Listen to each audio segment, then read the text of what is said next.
Hello everyone, welcome to Common Top 10, where we talk all about the game. With the new season about to begin, I thought it was a good time to take a look back at last season and see the best signings that were made and see how they fared in the Premier League. So without further ado, let's get to it. We are going to take into account their performances on the pitch and the differences they make to their value. However, we're not considering different players that were on loan last season, hence the likes of Justin Lingard and Joe Willock misses out in our list. Emiliano Martinez was signed on the back of a great ending to the season which saw him winning the FA Cup with Arsenal. At 28 and at the peak of his powers, he decided to move to the Villains for around 20 million, a fee which now looks like a bargain. He has been exceptional for the Villains, keeping 15 clean sheets and was very unlucky not to have made his way in the PFA Team of the Year.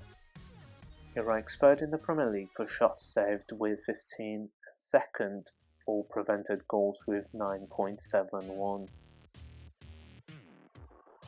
At left back we have Ben Chilwell, who was signed from Leicester City for a fee of around 50.2 million. Despite initially being hindered by different injuries, he was key to the side finishing third and winning the Champions League. In total, he made 26 appearances with 2 goals to his name and 5 assists. Up next we have Wesley Fofana, who was signed from Ligue 1 side CT10, where he was valued at around 10 million as per transfer market, but Leicester City paid 35 million for his services, which was deemed as a risk for a 20 years old who has never played in the Premier League. But he made 27 appearances with 0 goals and 1 assist to his name. He has been very reliable alongside Johnny Evans. This has resulted in his value shooting up to 30 million. Up next we have Ruben Diaz, who was signed from Benfica and completely transformed Manchester City, leading them to reach their first ever Champions League final and winning the league back as well after their rather unconvincing start to the campaign. His value has simply rocketed from the 35 million to 70 million. In total he made 32 appearances with a single goal to his name, but with him in the side they had 15 clean sheets. His performances saw him win Premier League Player of the Season and him featuring in the PFA Team of the Year. Up next we have Vladimir Koufal at right back for West Ham. The Czech Republic international was signed for a bargain fee at around 6 million. He has been an absolute revelation in the Premier League and his performances have seen his value increase from 2 million to 10 million. In total he made 34 appearances, registering 7 assists to his name and helping the Hammers reach the Europa League with 9 clean sheets as well. Up next we have Diogo Jota for Liverpool, who was signed from Wolves in what was initially deemed as an expensive signing given that everyone expected him to only play a bit part role for Liverpool and mainly providing backup to the front three.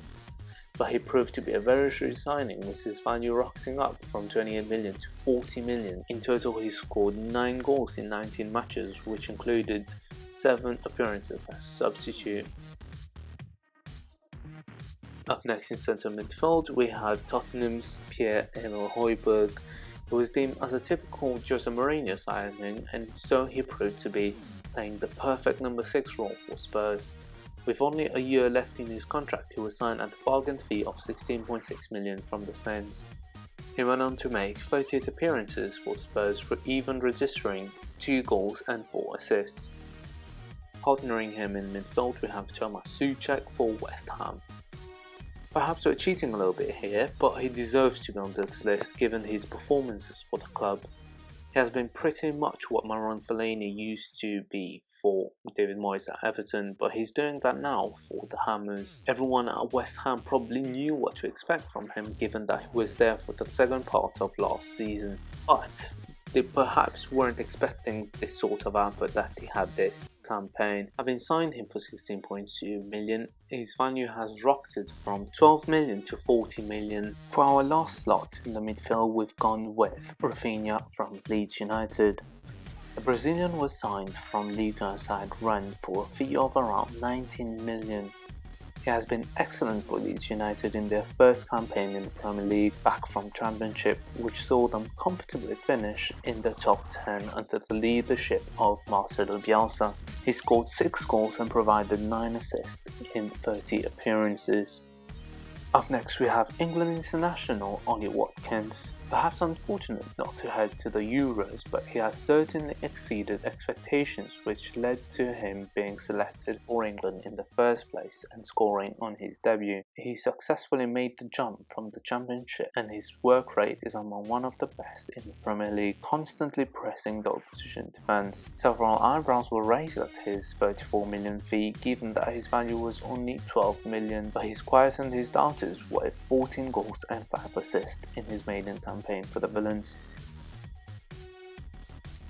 Partnering him in attack we have Edinson Cavani, who was signed for free from PSG on the last transfer day. Again, eyebrows were raised here given how the last few signings panned out with the likes of Alexis Sanchez, but he has proven to be absolute quality despite being 34 years old. After a slow start, he went on to score 10 goals and provided 3 assists in his 26 appearances, out of which half was as a substitute, making his stats a lot more impressive. Here's how they all line up. We have Martinez in goal, Ben Chilwell as left back, Wesley Fofana, Ruben Dias as our centre back, Kufal as our right back, Rafinha, Højbjerg, Tomáš Souček and Diogo Jota completing the midfield.